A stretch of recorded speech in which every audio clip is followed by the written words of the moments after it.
for today's video is another video, and for today's mini vlog is another travel experience na pupunta tayo sa Infanta, Quezon. So ayun nga, at bali 4:30 AM nga pala ay gumayak na kami at umalis na din kami doon sa amin at tinagpo na nga lang namin itong mga kaibigan namin doon sa kanto. Mukha nga namang nasunod yung oras ng aming pag-alis dahil nga 4:30 AM sakto ay nandun na nga siya at nag-iintay. Ay syala, gusto ko na tong mga tong kasama sa ride.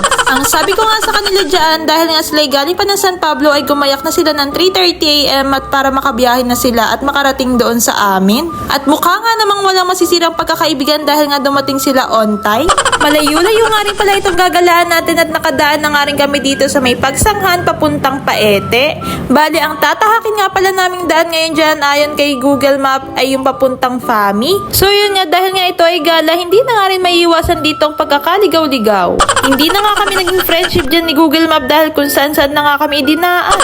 Pero sabi ko nga sa inyo, basta nagta-travel vlog tayo, ang dapat baon natin dyan ay bibig, kwarta, at gasolina. At dahil nga dyan ay nakabalik na nga rin kami doon sa aming dinaanan at tuloy-tuloy na nga rin yung pagpunta namin doon sa may arko ng Infanta. Sa mga gusto nga po palang pumunta dito sa Infanta, Quezon ay may mga iba't ibang daan nga pala silang dinadaanan dito tulad ng papunta Siniloan at papunta namang Tanay. Sa natatandaan ko nga dyan ay yung ang papuntang Siniloan na daan ay papunta nga rin daw pala yun na Real at ang labas naman namin na Infanta na rin. Kaya naman nung namali kami dyan ng daan ay mamaya na nga lang daw namin yun babalikan dahil nga doon kami iikot kaya bali Infanta Real ang biyaheng ito. Dilim pa nga lang nung umalis kami dyan sa amin at ngayon ngay medyo maliwaliwanag na at malamig na nga rin yung simoy ng hangin dyan. Hindi rin naman talaga makakainip sa biyahe dahil magagandang tanawin naman talaga yung makikita mo dito. So ayun nga, at around 6 AM nga ay medyo lumalabas na nga rin si Haring Araw at dire-diretso pa rin ang biyahe namin dyan. Ramdam na ramdam mo nga naman na talaga namang excited ang mga ito at wala nang babaan.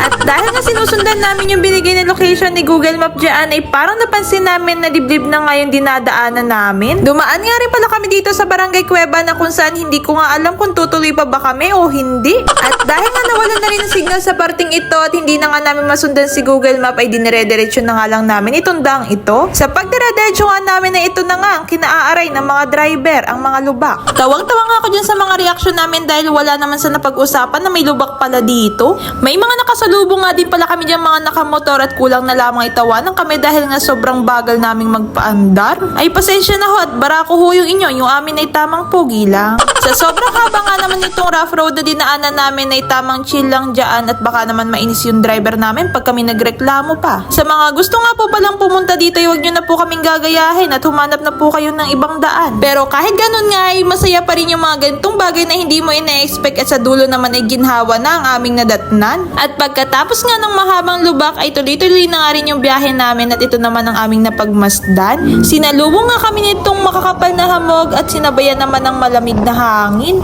Napakagandang pagmasdan nga yung mga ganitong tanawin at akala mo na may nasa Tagaytay ay. Yung mga ganitong pangyayari nga pala sa buhay ko ay talaga namang tinetreasure ko yan at nakatatak talaga sa memory ko. Daig mo pa nga ang nakapunta sa ibang mundo dahil nga wala ka ng ibang makita kundi puno at bangin. Ayan o yan.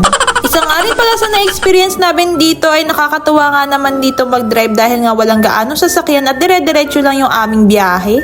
At kahit nga gano'n na nagdalawang isip kaming tumuloy dahil nga sa rough road ay medyo nararamdaman na namin na malapit na kami dun sa pupuntahan namin. Sa mga nanonood nga po pala dyan ay sa parting pong ito ay wala na nga pong signal kaya naman dire-diretsuhin nyo lang yung daan at makakalabas na po kayo. Sa haba nga ng aming tinahak na daan doon ay nakalabas na nga rin pala kami dito sa Hawan at highway na nga rin itong bumungad sa amin. Nagtaka nga rin pala ako dun sa isang daan na yon at sabi ko bakit hindi tayo dumaan doon at dun pa tayo dumaan sa may mga rough road. At yun naman po pala ay daan pa Antipolo at hindi rin naman po kami dun makakadaan at malayo-layo na rin. So ayun nga, at sa haba-haba nga na aming paglalakbay, saan pa ba ang dating kundi sa arko ng Infanta. Kaya naman welcome to Infanta, Quezon! Around 7 AM na nga rin kami nakarating dito at halos sa mahabang biyahe nga ay naabutan din namin itong mga riders na nakatambay rin dito. At eto na nga yung matagal naming pinagpaplanuhan at narating na nga namin ng Infanta, Quezon. Itong arko arko nga palang ito ang talaga namang pinupuntahan at picturean ng mga nagta-travel, kaya naman nakipicture na rin ng ate mo, may video pa yan. Ang sabi ko nga i-video-videohan naman ako ng maayos-ayos at nang may ilagay ako sa pang-vlog ay tingnan mo pa, may pagkaway pa yan. At dahil nga mahaba-haba nga yung naging biyahe namin dyan ay in-enjoy at sinulit na nga lang namin yung pag-picture taking namin dito sa arko ng Infanta at dito na nga din kami nagpahinga. Hi guys! So for this video is pupunta na kami sa... Oh shit! Ang bigat! Saan tayo pupunta? Punta na kami sa resort or kung saan kami pwedeng makaligo dito sa Infanta. Tapos mamaya ikutin namin yung buong lugar. Tapos biyahe kami ng papunta ng Real. So ayun nga at paalam na nga muna arko ng Infanta at itutuloy na nga muna namin yung aming biyahe dahil maghahanap pa kami ng resort na pwedeng maliguan. At dahil nga gusto ko makita ninyo ang pupuntahan naming resort ay i-like, share and comment nyo tong video ito para sa part 2. Bye-bye!